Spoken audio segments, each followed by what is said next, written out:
Saudara-saudari terkasih dalam Kristus, hari ini Rabu 2 April 2025 dalam pekan keempat Prapaskah tahun C.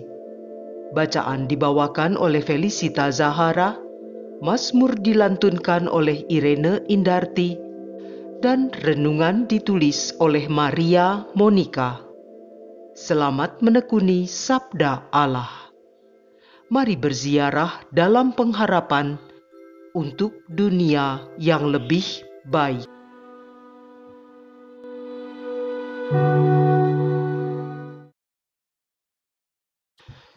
Dalam nama Bapa dan Putra dan Roh Kudus. Amin. Allah Bapa yang kekal dan kuasa, kami berterima kasih untuk kasih karunia-Mu yang Kau curahkan dalam hidup kami. Engkau senantiasa membimbing dan menemani setiap langkah kami dalam perjalanan hidup ini. Kami mau mendengarkan firman-Mu. Terangilah akal budi dan hati kami, agar kami semakin mengerti untuk memahami kehendak-Mu dalam hidup kami. Demi Kristus, Tuhan dan pengantara kami. Amin. Bacaan dari kitab Yesaya, bab 49, ayat 8 sampai dengan 15. Beginilah firman Tuhan. Pada waktu aku berkenan, aku akan menjawab engkau, dan pada hari aku menyelamatkan, aku akan menolong engkau. Aku telah membentuk dan membuat engkau menjadi perjanjian bagi umat manusia untuk membangunkan bumi kembali dan untuk membagi-bagikan tanah pusaka yang sudah sunyi sepi, untuk mengatakan kepada orang-orang yang terkurung, keluarlah, dan kepada orang-orang yang ada di dalam gelap, tampillah. Di sepanjang jalan, mereka seperti domba yang tidak pernah kekurangan rumput. Dan di segala bukit gundul pun tersedia rumput bagi mereka. Mereka tidak menjadi lapar atau haus.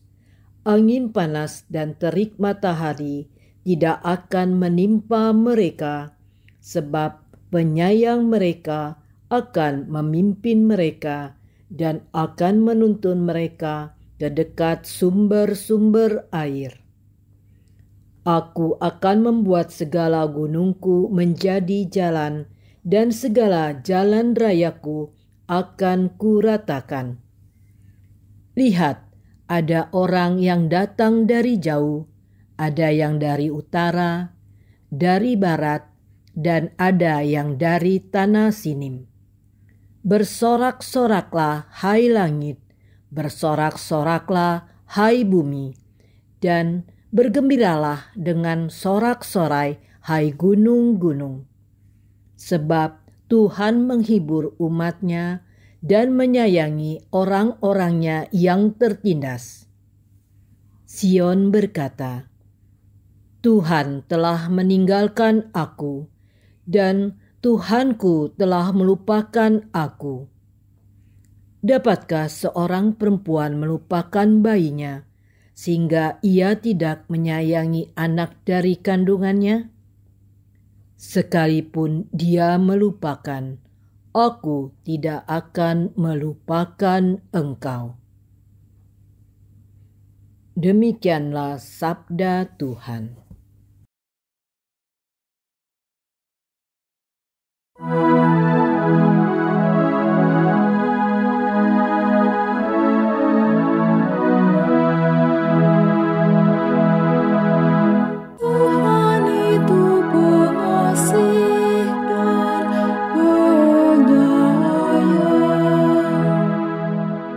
Tuhan itu pengasih dan penyayang,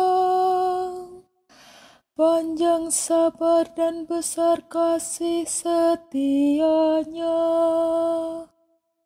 Tuhan itu baik kepada semua orang, penuh rahmat terhadap segala yang dijadikannya.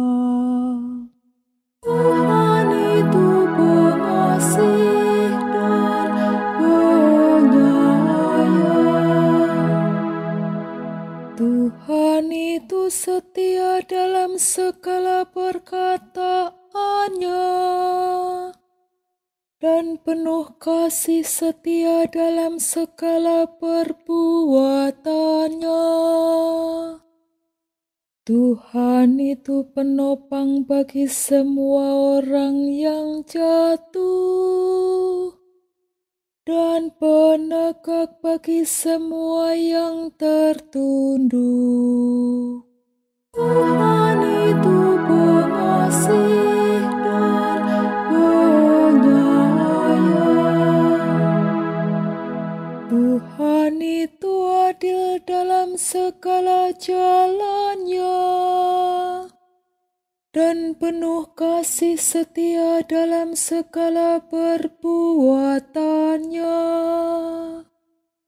Tuhan dekat pada setiap orang yang berseru kepadanya. Pada setiap orang yang berseru kepadanya dalam kesetiaan. Tuhan itu pengasih dan penyayang.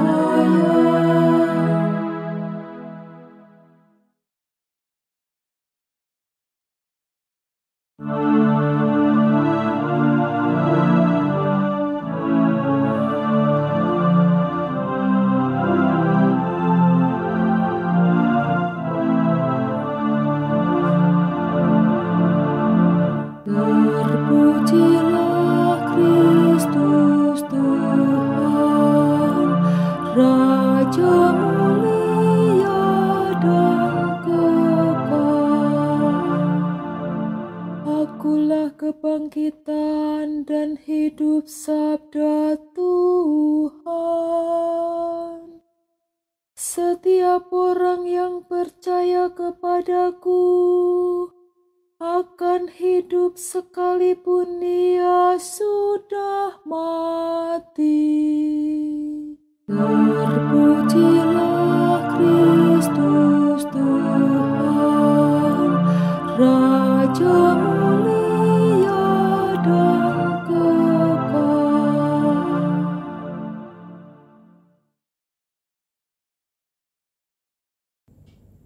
Inilah Injil suci menurut Yohanes bab 5 ayat 17 sampai dengan 30. Sekali peristiwa, Yesus berkata kepada orang-orang Yahudi, "Bapa-Ku bekerja sampai sekarang, maka Aku pun bekerja juga." Karena perkataan itu, orang-orang Yahudi lebih berusaha lagi untuk membunuh Yesus, bukan saja karena ia meniadakan hari Sabat, tetapi juga karena ia mengatakan bahwa Allah adalah Bapanya sendiri, dan dengan demikian menyamakan dirinya dengan Allah. Maka Yesus menjawab mereka, "Aku berkata kepadamu, sesungguhnya anak tidak dapat mengerjakan sesuatu dari dirinya sendiri, jikalau ia tidak melihat Bapa mengerjakannya. Sebab apa yang dikerjakan Bapa, itu juga yang dikerjakan anak. Sebab Bapa mengasihi anak, dan ia menunjukkan kepadanya segala sesuatu yang dikerjakannya sendiri, bahkan ia akan menunjukkan kepadanya pekerjaan yang lebih besar lagi daripada pekerjaan-pekerjaan itu, sehingga kamu menjadi heran.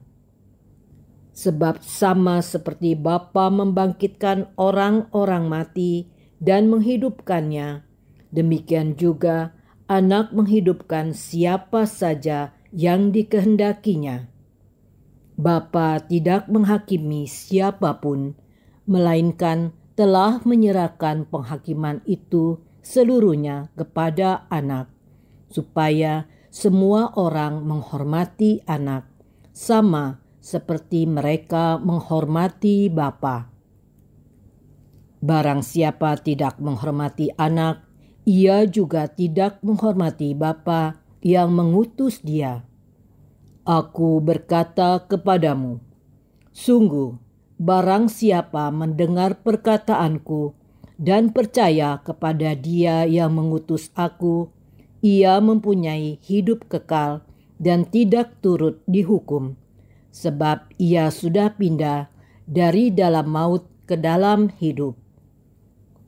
Aku berkata kepadamu, sungguh, saatnya akan tiba dan sudah tiba, bahwa orang-orang mati akan mendengar suara Anak Allah, dan mereka yang mendengarnya akan hidup.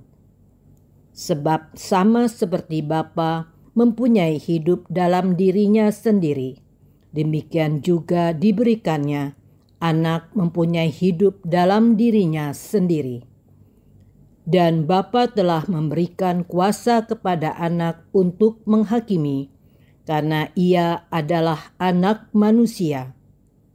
Janganlah kamu heran akan hal itu, sebab saatnya akan tiba bahwa semua orang yang di dalam kubur akan mendengar suara Anak, dan mereka yang telah berbuat baik akan keluar dan bangkit untuk hidup yang kekal, tetapi mereka yang telah berbuat jahat akan bangkit untuk dihukum.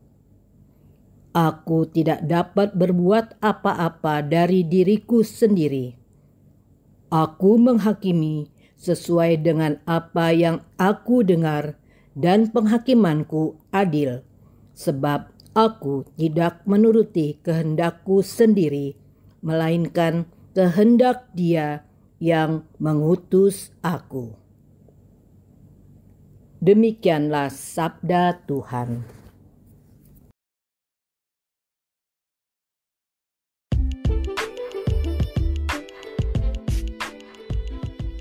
Berpaut kepada Allah saja.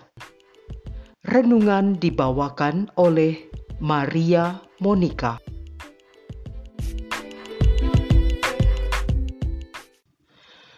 Seorang teman yang hidupnya boleh dikatakan berkecukupan pernah bercerita kepadaku bahwa ia selalu berdoa kepada Tuhan agar jangan biarkan hatinya mencintai dunia ini. Jangan sampai pandangannya berpaling dari Allah. Teman ini hidup sederhana, terlihat sangat biasa, walau jika ia mau, sebenarnya bisa saja berpenampilan lebih wah. Agak heran aku bertanya kepadanya, mengapa dia seperti itu? Secara singkat, dia menuturkan perjalanan hidupnya yang berliku, naik turun seperti roller coaster, hingga di satu titik ia tersadar bahwa selama ini ia salah orientasi, salah menentukan sandaran atau pegangan hidup. Di saat ia terpuruk, ia hanya berpegang pada Allah saja. Kepada Tuhan Yesus, dia sampaikan keluh kesahnya. Memang, pertolongan datang bukan seperti membalikan telapak tangan. Satu demi satu permasalahan yang dihadapinya teratasi dalam kurun waktu bertahun-tahun. Di setiap langkah demi langkah bimbingan Tuhan, dia jadi makin menyadari seperti apa ia dapat menjaga jarak terhadap materi yang kerap mengungkung hidupnya. Semua itu mempermudahnya membedakan dan memilih apa yang sesungguhnya berharga untuk hidup. Dengan penuh kasih, Tuhan Yesus membimbing dia untuk terus mendekat kepadanya. Ibu, bapa, kaum muda, peziarah pengharapan yang dikasihi Tuhan Yesus. Kasih Allah bagi umatnya sama seperti seorang ibu yang menyayangi anaknya. Bahkan lebih daripada itu, kalaupun manusia bisa melupakan darah dagingnya, Allah tidak akan melupakan manusia ciptaannya. Kasih-Nya jauh melampaui kasih manusia.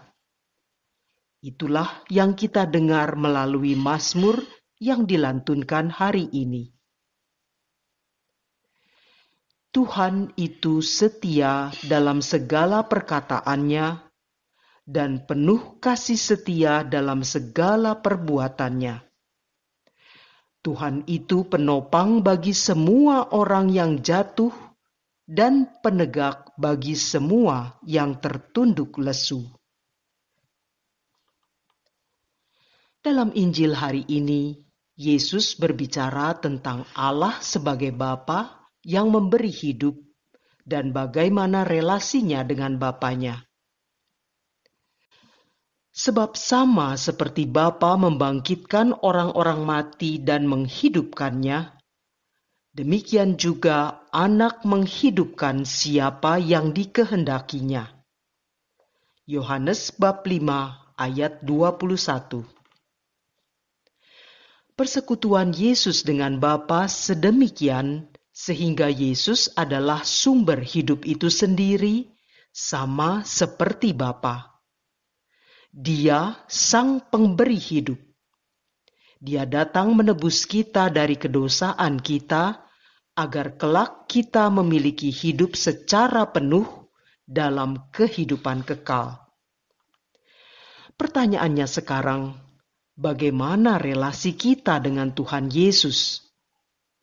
Apakah kita sendiri membangun relasi dengannya sama seperti relasi Yesus dengan Bapanya? Semua itu harus kita mulai dalam menjalani hidup kita di dunia ini saat ini. Di pekan keempat Prapaskah yang semakin mendekati pekan suci menuju ke puncak perayaan iman kita, mari kita membuka diri, mendengarkan dan melaksanakan sabdanya dengan membersihkan hati dan akal budi kita dengan menerima sakramen tobat yang telah disediakan oleh gereja. Dengan demikian kita berharap firman Tuhan berdiam di dalam diri kita untuk membimbing dan membentuk hidup kita, sehingga kita bukan hanya menimba kehidupan dari Tuhan Yesus, tetapi hidup kita pun kiranya bisa memberi hidup bagi orang lain. Telinga hatiku jadi terngiang kembali oleh kata-kata temanku itu. Jangan biarkan hatiku mencintai dunia ini. Jangan sampai pandanganku berpaling dari Allah.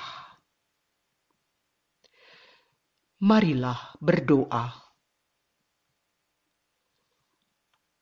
Allah yang Maha Pengasih dan Penyayang, baharuilah hati kami agar selalu terpaut kepadamu. Di masa menjelang puncak perayaan Paskah ini, biarlah pandangan kami terus menatap salib Putra-Mu terkasih, Tuhan kami Yesus Kristus, agar kami dapat semakin menyerupai Dia, sebab Dialah Tuhan dan pengantara kami yang bersatu dengan Dikau dalam persekutuan Roh Kudus, Allah yang hidup, kini dan sepanjang masa. Dalam nama Bapa dan Putra dan Roh Kudus. Amin.